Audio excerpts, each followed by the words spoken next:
Hello everyone, and welcome back to Mia's Desire Lab. Today's video is all about consent, a cornerstone of every healthy sexual encounter. So whether you're navigating casual dating or long-term relationships, this knowledge will serve you well. Feel free to pause, rewind, and take notes. This info could save you from awkward situations, potential harm, and future heartaches. Let's get started. What is consent? Imagine you and your partner are getting ready for a date night. You look fantastic. Your hair is done, makeup is flawless, and your outfit is on point. But then doubt creeps in. You question your choices and wonder if you should have done something else. Suddenly, you notice a small stain on your dress right before your date arrives. In a panic, you rush to change into something else, hoping you haven't wasted too much time. As you step out, date in hand, you realize the importance of feeling good in your own skin. You know that true confidence comes not from external factors, but from within. And this realization empowers you to embrace every part of yourself, imperfections and all. Okay, let's talk about consent. It's when everyone involved in a sexual activity agrees to participate enthusiastically. Think of it as a green light for going ahead with any sexual activity. Now here's a simple rule. If anyone says no or even hesitates, you must stop immediately. It's not just about saying yes or no once. Consent can change during any sexual encounter, so it's important to check in with each other along the way. That means, if you are going great at one moment, but things change later, it's okay to slow down or even stop if anyone isn't fully on board. When we talk about consent, it's essential to consider both verbal and nonverbal cues. Verbal cues are when people say what they want or don't want, either before or during a sexual encounter. Nonverbal cues are things like body language and facial expressions. Both are important because sometimes people may not be able to or choose not to say what they want. This is why it's crucial to be in tune with your partner's body language. If you notice any hesitation or discomfort, it's always okay to ask questions. Remember, silence or a lack of response isn't the same as consent. Always make sure there's a clear and ongoing yes before proceeding with any sexual activity. Now let's talk about the legal side of things. In many places, the law requires a clear and continuous yes for consent. Anything less than a clear yes isn't considered consent. This means that if someone doesn't say anything, it's not the same as saying yes. If you're unsure whether someone consents, it's best to ask instead of assuming. It's also important to note that consent is not a one-time thing. It's an ongoing conversation. Just because someone said yes once doesn't mean they automatically consent to everything forever. People can change their minds at any time, and it's important to respect those changes. Sometimes people might feel pressured to say yes when they really want to say no. This can happen because of societal expectations, personal feelings, or concerns about letting their partner down. It's important to remember that saying no doesn't make you a bad person. In fact, it shows that you respect yourself and your boundaries. When you say no, it gives others the chance to understand your perspective and adjust their behavior accordingly. By doing so, you contribute to building trust and understanding in your relationships. It's okay to change your mind. Things can change over time, and it's perfectly fine to reassess your feelings and communicate any updates. It's also important to remember that consent is not a guarantee against awkwardness. Sometimes, even with the best intentions and clear communication, things can still feel awkward. This can happen because of various factors such as changes in emotions, body image concerns, or unexpected circumstances. However, it's important to remember that occasional awkwardness doesn't diminish the importance of practicing consent. In fact, it's an opportunity to learn, adapt, and grow in your intimate relationships. By embracing the awkwardness and addressing it with understanding and humor, you can strengthen your connection with your partner and build a deeper sense of trust and intimacy. Asking for consent is a sign of respect and care. It demonstrates that you value the comfort and agency of the other person involved. When you ask for consent, you show that you're willing to communicate openly and honestly, which is essential for building trust and emotional intimacy. Additionally, asking for consent helps to establish a safe and supportive environment where both parties feel empowered to express their desires and boundaries. By prioritizing consent in your intimate relationships, you contribute to a culture of respect and equality, fostering healthier and more fulfilling connections with others. If you want to dive deeper into the world of sexual education and empower yourself with even more knowledge, please check out our other videos on various aspects of sexuality. We cover a wide range of topics from sexual health to relationships and consent, providing you with comprehensive information and resources. Don't miss out on this opportunity to expand your sexual education and enhance your overall well-being. Subscribe now and join us on our channel. I'm a certified sex therapist, PhD, clinical sexologist, and I make videos on all things sex and relationships. Today's video is all about consent, a cornerstone of every healthy sexual encounter. Whether you're just starting to explore intimacy or have been in relationships for years, understanding consent is essential. So let's dive right in. What is consent? Imagine you and your partner are getting ready for a date night. You're both excited and can't wait to spend some quality time together. As you start getting cozy with some kisses and cuddles, you begin to explore each other's bodies. But then something shifts. Your partner seems hesitant when you suggest trying a new position or touching a sensitive area. In that moment, it's crucial to remember that consent isn't just a one-time agreement. It's an ongoing conversation. By recognizing this, you'll be able to approach intimacy with respect, sensitivity, and a deep connection to your partner's desires and boundaries. So what exactly is consent? In simple terms, consent is an enthusiastic, ongoing, and mutual agreement between all parties involved in any sexual activity or intimate situation.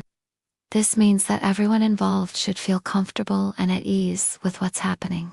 And it's essential to remember that consent is not a one-time checkbox. It's an ongoing dialogue between partners, especially during intimate moments. There are many ways to communicate consent, both verbally and non-verbally. Verbal consent is when someone clearly states their agreement to engage in a sexual activity. For example, saying, "Yes, I want to do this," or "I'd love to try." That is a clear indication of consent. Nonverbal consent can be equally powerful. It often involves nonverbal cues, like body language, facial expressions, and tone of voice. For instance, if your partner leans in close to you and whispers, "I want you," they may be giving you a clear indication of their desire to engage in sexual activity. Similarly, if they respond to your touch with a relaxed and inviting body language, it shows that they're open and consenting to your physical advances. However, it's important to note that nonverbal cues can be misinterpreted. So it's always a good idea to double-check if you're unsure about your partner's intentions or comfort level. Clear communication is key to ensuring that everyone feels safe and respected during intimate moments.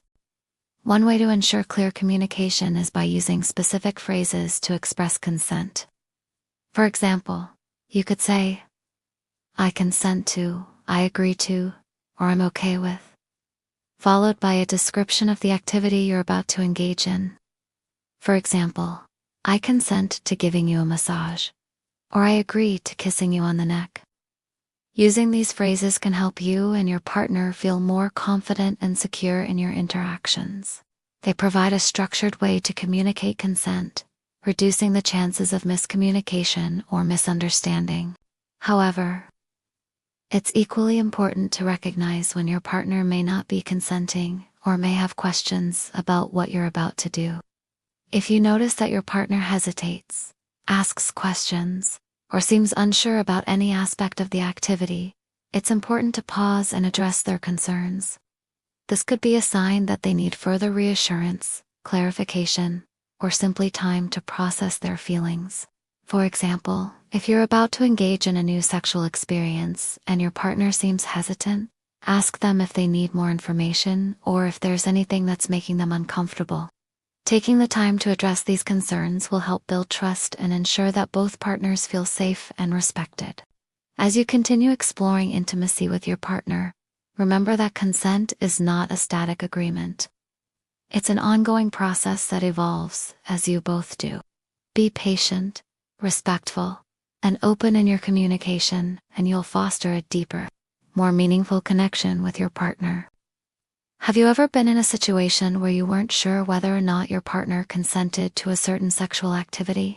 Maybe you were on a date and couldn't tell if they were just being polite or actually enjoying the physical contact you initiated.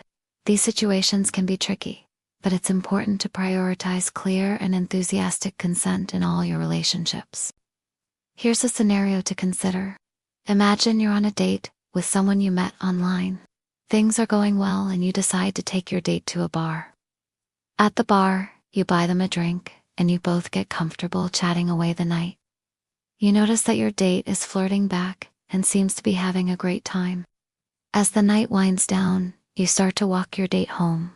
Along the way, you start initiating some light physical contact, like playfully nudging them or putting your arm around their shoulder.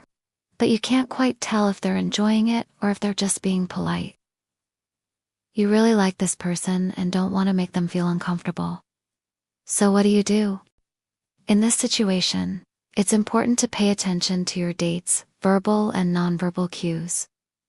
Are they reciprocating the touch? Do they seem to be enjoying your company? If so, it might be a good sign that they're open to further physical contact. However, if you notice any hesitation, pulling away, or a lack of eye contact, it could indicate that they're not comfortable with the level of intimacy you've reached. The key is to read the room and trust your instincts. If you're not sure, it's always a good idea to ask. You could say something like, "Hey, is it okay if I put my hand on your lower back?" By asking, you'll not only get a clear answer, but also show that you respect their boundaries and care about their comfort level. Remember, clear and enthusiastic consent is essential for a healthy, respectful relationship. Trust your instincts, communicate openly, and enjoy getting to know your date. Who knows where the night might lead? The importance of consent cannot be overstated. When we engage in sexual activity without consent, we violate someone's autonomy and bodily integrity. This can have severe consequences, including physical injury, emotional trauma, and a breakdown in trust. Furthermore, engaging in sexual activity with someone who is not consenting is illegal and can result in criminal charges. It's important to note that consent is not limited to sexual activity. It extends to all forms of intimate contact, including kissing, touching, and sexual intercourse.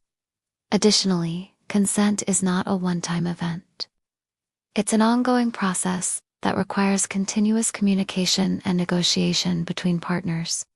This is because people can change their minds at any time, and partners should be willing to respect those changes.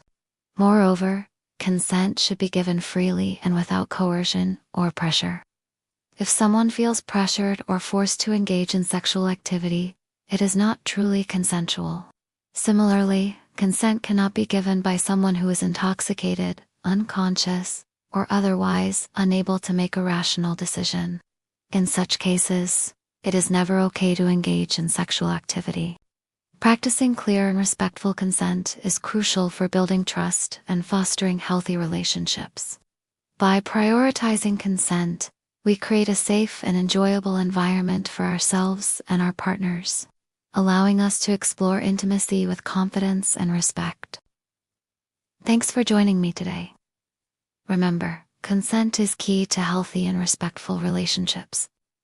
If you found this video helpful, please hit the like button, subscribe, and share your thoughts or experiences in the comments below. Together, we can create a safer and more consensual world. Until next time, take care and remember to prioritize consent in all your interactions. You can find me on social media. See you soon.